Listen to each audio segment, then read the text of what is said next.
Hello friends, जैसे कि आज का टॉपिक में मैं आपको बताने वाला हूँ परासरण का कोशिका के साथ कैसा संबंध होता है उसके बारे में हम जानेंगे।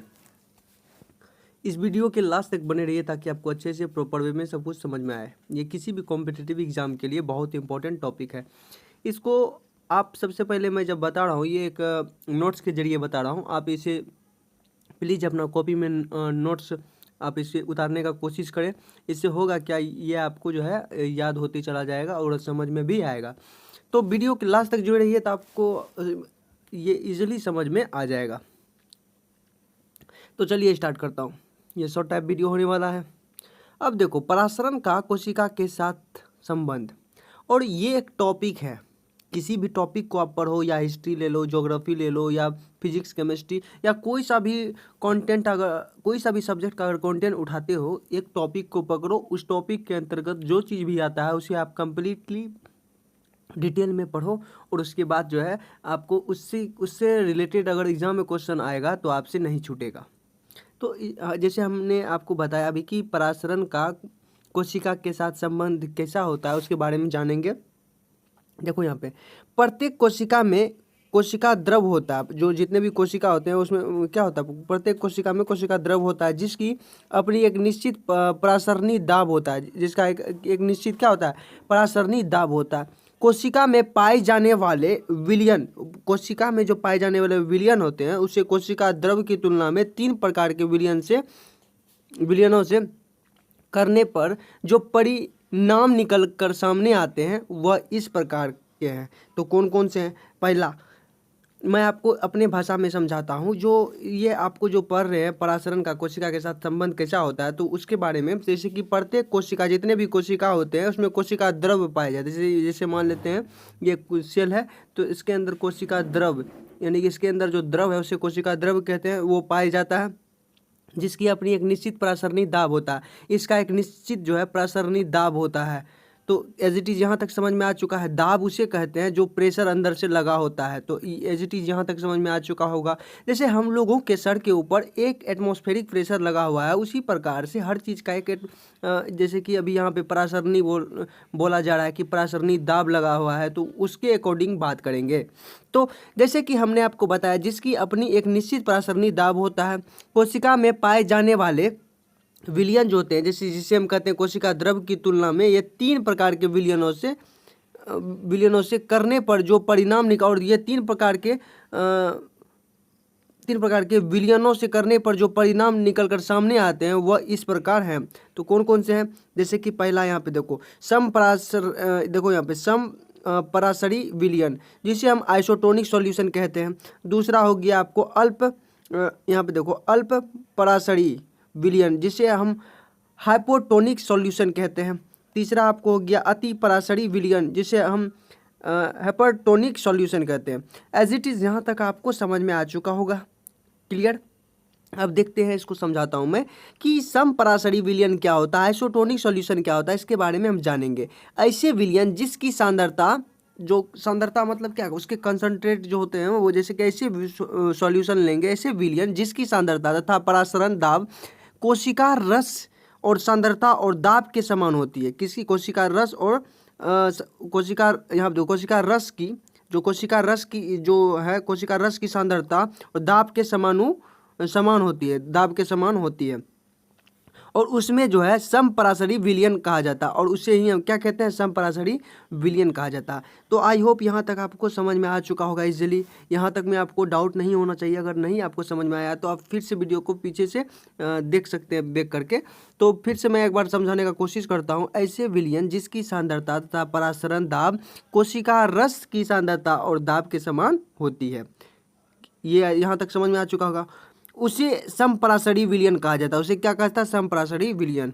तो मेन बात है कि जब क्वेश्चन को पढ़ने से पहले आप लास्ट में देखना, इंपॉर्टेंट लास्ट में समझने की कोशिश करना कि क्वेश्चन पूछ क्या रहा है, और उसके अकॉर्डिंग आंसर को समझने का कोशिश करना। तब आपको जो है कंटेंट क्लियर हो जाएगा। अब देखिए यहाँ पे समपरासरी विलयन में कोशिका को रखने पर जल का कोई आदान प्रदान नहीं होता है, जिससे फलस्वरूप कोशिका के आकार तथा वजन में कोई परिवर्तन नहीं होता है। इसे भी नोट कर लेना। एज इट इज़ यहाँ तक समझ में आ चुका होगा आपको। अब देखो यहाँ पे अल्प पराशरी विलयन हाइपोटोनिक सॉल्यूशन, ऐसा विलयन जिसकी सांद्रता तथा परासरण दाब कोशिका रस से कम होती है उसे अल्प पराशरी विलयन कहते हैं। इसे भी नोट कर लेना। एज इट इज यहाँ तक समझ में आ चुका होगा आपको। अब देखो अल्प पराशरी विलयन में कोशिका को रखने पर जल बाहरी विलयन से कोशिका में प्रवेश करने लगता है और जिसके कारण कोशिका का आकार और वजन बढ़ जाता है। अब बाहरी जो विलयन जब प्रवेश करेगा तो उसमें ये नॉर्मल सी बात है कि उसका जो वजन है वो बढ़ जाएगा। तो आपको यहाँ तक समझ में आ चुका होगा। अब देखो अल्प पराशरी विलयन से जल का कोशिका में प्रवेश करना अंतः परासरण एंडोस्मिक, यहाँ पे क्या लिखा हुआ है, एंडोस्मोसिस कहलाता है। क्या कहलाता है? एंडोस्मोसिस कहलाता है। फिर से मैं समझा देता हूँ। अल्प पराशरी विलयन से जल का कोशिका में प्रवेश करना, अतः इसे क्या कहा जाता है? अतः परासरण एंडोस्मोसिस कहलाता है। इसे नोट कर लेना। अति पराशरी विलयन क्या होता है? जिसे हम हाइपरटोनिक सॉल्यूशन कहते हैं। ऐसा विलयन जिसकी सांद्रता एवं परासरण दाब कोशिका से अधिक होता है उसे अति पराशरी विलयन कहते हैं। ये भी नोट कर लेना। अब देखो अति पराशरी विलयन में कोशिका को रखने पर कोशिका के अंदर का जल निकलकर बाहर आ जाते हैं, जिसके कारण कोशिका का आकार और वजन घट जाता है। ये भी आप नोट कर लेना। तो ये एक टॉपिक था। अति पराशरी विलयन में कोशिका को रखने से कोशिका का जल जो है बाहर निकलना बाह्य परासरण, यानी इसे हम कहते हैं एक्सोस्मोसिस। क्या बोलते हैं? ऑक्सोस्मोसिस कहलाता है। ये क्या कहता है? ऑक्सोस्मोसिस कहलाता है। ये भी आप नोट कर लेना। अब देखो यहाँ पे बाह्य परासरण के कारण कोशिका का जीव द्रव सिकुड़ने लगता है और कुछ समय बाद जो है जीव द्रव संकुचित होकर कोशिका के एक कोने में कोशिका झिल्ली द्वारा घिरी हुई नजर आती है। इस प्रक्रिया को जीव द्रव्य कुंचन, यहाँ देखो जीव द्रव्य कुंचन यानी कि आप प्लाज्माइलोसिस कहते हैं। क्या कहते हैं? प्लाज्माइलोसिस कहते हैं। तो इससे यहाँ तक आपको समझ में आ चुका होगा। जीव द्रव्य कुंचन को हम क्या बोलते हैं? प्लाज्माइलोसिस। ये भी आप नोट कर लेना। यहाँ तक टॉपिक आपका कंप्लीट हो गया। अब यहाँ पे देखो, अब देखो जिसके कारण कोशिका का आकार और वजन बढ़ जाता है और इसी के कारण जो है इसका कोशिका का आकार और वजन बढ़ जाता है। जीव द्रव्य कुंचन यानी प्लाज्माइलोसिस कहते हैं और इसके कारण क्या होता है? कोशिका का आकार बढ़ जाता है। अल्प पराशरी विलयन से जल का कोशिका में प्रवेश करना अतः परासरण एंडोस्मोसिस कहलाता है। एंडोस्मोसिस आपको बताया गया। यहाँ तक आपका जो टॉपिक था आपको समझ में आ चुका है। तो चलिए यहाँ तक समझ में आ गया आप लोगों को। अब देखो यहाँ पे अति पराशरी विलयन हाइपरटोनिक सॉल्यूशन, ऐसा विलयन जिसकी सांद्रता एवं परासरण दाब कोशिका से अधिक होता है उसे अति पराशरी विलयन कहते हैं। ये आपका हो गया टॉपिक क्लियर। अब देखो यहाँ पे अति पराशरी विलयन में कोशिका को रखने पर कोशिका के अंदर का जल निकलकर बाहर आ जाते हैं। ये भी नोट कर लेना। जिसके कारण कोशिका का आकार और वजन घट जाता है। ये हो गया आपका। अति पराशरी विलयन में कोशिका को रखने से कोशिका का जल बाहर निकलना बाह्य परासरण यानी कि एक्सोस्मोसिस कहलाता है। ये भी आपका हो गया। बाह्य परासरण के कारण कोशिका का जीव द्रव सिकुड़ने लगता है और कुछ समय बाद जीव द्रव संकुचित होकर कोशिका के एक कोने में कोशिका झिल्ली द्वारा घिरी हुई नजर आती है और इस प्रक्रिया को जीव द्रव्य कुंचन यानी प्लाज्माइलोसिस कहते हैं।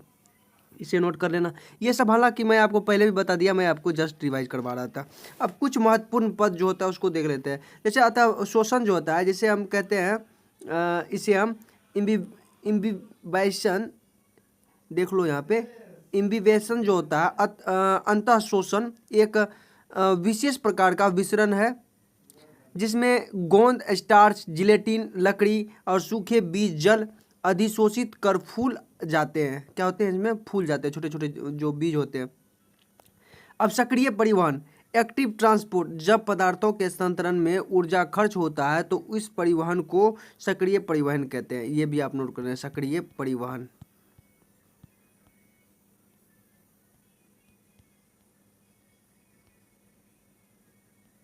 तो ये आप नोट कर लेना।